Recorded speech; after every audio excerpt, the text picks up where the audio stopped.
Good morning. How are you today? It is gorgeous. I don't know if it's in the 60s.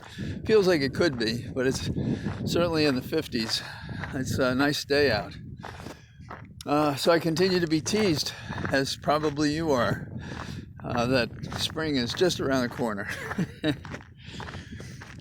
I think the thing that interests me most today are the two criminal cases. One's an investigation, one's a prosecution. George Floyd is one. The other is the interference by Trump in the election in Georgia. So let's do Floyd first. Floyd, as you know, is alleged to have gone into a store and tendered a $20 bill and bought something with it. Somehow or other, the proprietor decided it was a counterfeit bill, and they went out to arrest Floyd for having a counterfeit bill.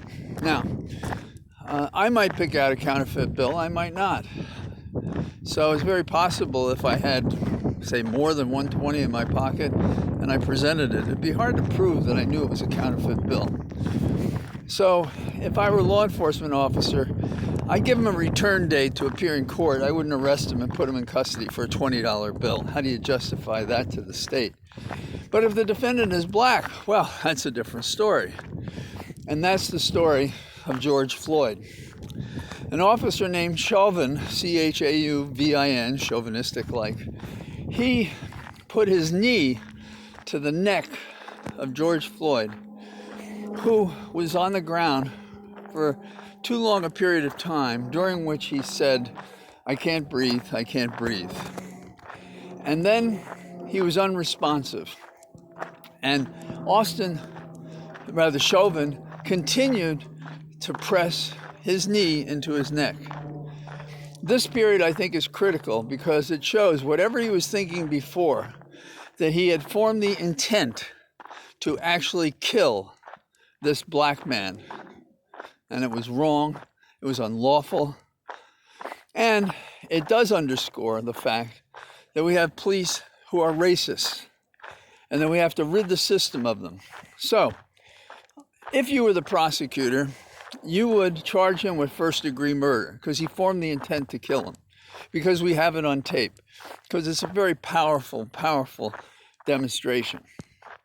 But that didn't happen. That didn't happen in part because of politics. In fact, if I remember correctly, they weren't going to charge the officers with anything.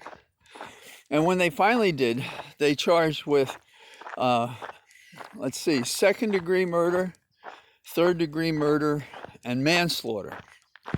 Now, each of those, the charge has to do with the unintentional killing of George Floyd, which means you don't stand up in your opening and say, "This son of a bitch here killed a black man just because he was black on a bogus $20 charge." Okay? No, you have to get up and you have to say, well, he was so reckless and terrible that he may not have intended it, but he then did kill George Floyd. See the difference? And I've exaggerated a little bit because the prosecutor would be stronger, but that's what the defense attorney would say. You know, there were problems here. He died because of his own medical condition, George Floyd did. It wasn't because he had his airways prevented from breathing. So that trial is starting. They're picking a jury, and there's a pending appeal on whether or not the third-degree murder should be part of the trial or not. And if the murder one was part of the charge, he could get life. And if they decided they didn't have enough evidence for that intentional crime, they could charge him with the lesser offenses for the lesser basis of intent. So that's that case as I see it. So I'm troubled by it because I think the failure to charge the real crime matters. And I'm always a person arguing that you can't win the argument you don't make. And the argument here to make is this son of a bitch killed George Floyd, didn't care about it, caused demonstrations all across America, and there could be almost nothing worse for the soul of the nation and the body politic to let this son of a bitch walk. Sorry for my Irish characterizations. Now, the second case that I'm upset about is in Georgia. The local DA was recently elected in the last election, and she has set out to investigate Trump's interference in the election in Georgia. All that's very good. But in recent days, two things that have happened that concern me. One is that she's reached outside the office to hire counsel who's an expert on RICO.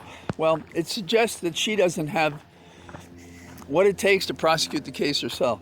Now, if you or I were elected and we had this case, we'd want to try it. I would have whoever I needed from my office helping me try this case. This would be a case that I cared enough about that was the signal case that defined what we need to do as prosecutors about corrupt public elected officials. And now, as for RICO, RICO is a complex charge involving conspiracy. And some people have pushed back because they think, oh, it's a really great charge. Yeah, well, who's the conspiracy with? Can you prove it's with Rudy? Can you prove it's with Lindsey Graham? Maybe. Do you have the emails, the phone calls? Hasn't the trail gone a little cold now? But you got a tape recording against Trump. You have the case against Trump. I believe I would have already indicted the bastard. But you have to excuse me. I guess I'm a little more angry today. So the warm weather is affecting me. So I'm very concerned that, trying to go Hollywood on this case and make it complicated when it's really a simple case. Keep it simple, stupid. Go after Trump. If you have additional information, put it in. Name the others as unindicted co-conspirators. Win the big case. The triage is to get the head of the snake. That's what you do. So, anyhow, that's my thinking. I've seen some who agree with me, certainly on the Georgia case. Others don't. And I'm afraid that, not doing the right thing can cost us.